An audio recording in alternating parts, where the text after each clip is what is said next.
Hi friends, Radhika টিপসে আপনাদেরকে স্বাগতম। অনেক দম্পতির এই মাসের পর মাস, বছরের পর বছর, দিনের পর দিন চেষ্টা করে যাওয়ার পরেও সন্তান হচ্ছে না। কিন্তু সন্তানটি হচ্ছে না কেন অনেক বিশেষজ্ঞের কাছে গিয়েও তার কোনো কাল্পনিক প্রমাণ পাওয়া যায়নি। অনেকেই তা নিয়ে অপেক্ষিত কিংবা কারো কারো মনে বিরাট আঘাত নিয়েও সংসার করে যাচ্ছেন। আজকের এই ভিডিওতে জানাবো এরকম কিছু গুরুত্বপূর্ণ বিষয় যেটি আপনি সহবাসের সময় করেন কিনা সেই বিষয়গুলোর সাথে মিলিয়ে দেখতে পারেন। আর যদি সহবাসের সময় সেই 3টি কাজ প্রতিনিয়ত করে যান তাহলে আপনার গর্ভধারণটি হতে পারে। প্রথমত যে টিপসটি সেটি হলো সহবাসের সময় কিছু নির্দিষ্ট নিয়ম কারণ কিংবা কিছু লক্ষণ দেখে আপনাকে সহবাস করতে হবে। হঠাৎ করে সহবাস কিংবা আপনার পার্টনারটি যদি দূরে থাকে সেই হিসেবে কিন্তু সহবাসের একটি নির্দিষ্ট সময় রয়েছে গর্ভধারণ করার জন্য, অর্থাৎ আপনার ওভুলেশন টাইম।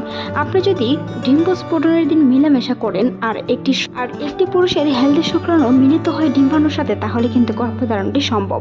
তখন আপনি ওভুলেশন টাইমটি কিভাবে বুঝবেন? অনেকেই তাই নিয়ে প্রশ্ন থাকে ওভুলেশন টাইমটি কি কিংবা ডিম্বস্ফোটনের কি কি লক্ষণ রয়েছে।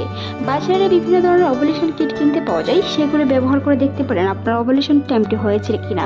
কিংবা মাসিকে 13তম দিন থেকে 18তম দিন পর্যন্ত রেগুলার মেলামেশা করলে সেটি ডিম্বস্ফোটনের মধ্যে একটি দিন পড়ে থাকে।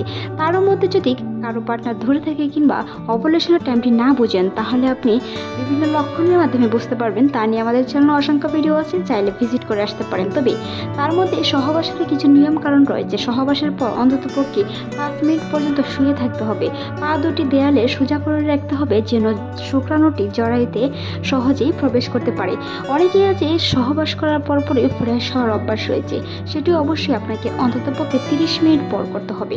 যদি আপনি সাথে সাথে ফ্রেশ কিংবা বিভিন্ন ধরনের হাঁটাচলা করার চেষ্টা করেন তাহলে কিন্তু শুক্রাণুটি বেরিয়ে হয়ে আপনার গর্ভধারণ করতে অনেক দেরি হতে পারে। তাই অবশ্যই সহবাসের সময় সেই নিয়মগুলো আপনাকে মেনে চলতে হবে। অন্ততপক্ষে 5 থেকে 7 মিনিট সময় পর্যন্ত আপনাকে শুয়ে থাকতে হবে। মনে রাখবেন, কোনো ধরনের গর্ভনিবন্ধন ফিল খেতে যাবে না। অন্ততপক্ষে যদি আপনার গর্ভধারণের সময় কিংবা আপনি যদি গর্ভধারণ করতে চান অন্ততপক্ষে 6 মাস আগে থেকে ফিল খাওয়া বন্ধ করে দিতে হবে। সহবাসের আগে অবশ্যই পুষ্টি সমৃদ্ধ খাবার খাওয়ার চেষ্টা করুন যেটি আপনার পার্টনারের শুক্রাণুটি হেলদি ও শক্তিশালী করতে সাহায্য করে, এমনকি শুক্রাণুর গতিশীলতা বাড়ায়। সেই সাথে সাথে খেজুর খেতে পারেন, কুসুম গরম দুধ খেতে পারেন, ডিম খেতে পারে। সহবাসের অন্ততপক্ষে আধা ঘন্টা আগে যদি সেই খাবারগুলো খায় শুক্রাণু যেমন শক্তিশালী হবে সেই সাথে সাথে শুক্রাণুর গতিশীলতাও বেশি থাকবে। অনেকেই ছেলে কিংবা মেয়ে সন্তান নিয়ে অনেকেই চিন্তিত থাকেন, তা নিয়েও আমাদের চ্যানেলে অসংখ্য ভিডিও আছে, চাইলে ভিজিট করে আসতে পারেন। মনে রাখবেন, আপনার যদি মাসিকটি নিয়মিত হয়ে থাকে তাহলে অবশ্যই আপনার ডিম্বস্ফোটন হয়। আর ডিম্বস্ফোটনে কোনো বাধাগ্রস্ত আছে কিনা সেই বিষয়গুলো ডক্টরের সাথে খোলামেলা কথা বলতে হবে। এমনকি যদি আপনার বাধাগ্রস্ত না থাকে তাহলে অবশ্যই সহবাসের আগে সেই বিষয়গুলো মেনে চলুন। এমনকি ডিম্বস্ফোটনের দিন সহবাস করার চেষ্টা করুন। ডিম্বস্ফোটনের দিন সহবাস করলে অন্ততপক্ষে 95% নারীরাই সফল হয়েছে গর্ভধারণ করতে। একজন নারীর মাসিক হয় একটি সন্তান ধারণের প্রস্তুতি নেওয়ার জন্য, আর সেই মাসিকের সময় যদি কিছু ভুল আপনি করে থাকেন তাহলে কিন্তু আপনার ডিম্বস্ফোটনে বাধা হবে, এমনকি সন্তান ধীরিত হবে। আর সেই ভুলগুলোর মধ্যে একটি ভুল হলো ব্যথানাশক ওষুধ খাওয়া।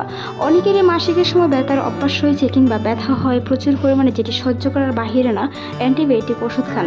অ্যান্টিবায়োটিক ওষুধ খাওয়ানোর রক্ত সঞ্চালিত বন্ধ হয়ে যায়, যেটি আপনার পরবর্তীতে অনিয়মিত মাসিকে পরিণত হতে পারে কিংবা 15 থেকে 10 দিন পরে আবার সেই মাসিকটি হতে পারে, যেটি আমরা অনিয়মিত মাসিক ধরে থাকি। কিংবা কারো কারো ক্ষেত্রে সেটি ডিম্বস্ফোটনে বাধা হতে পারে।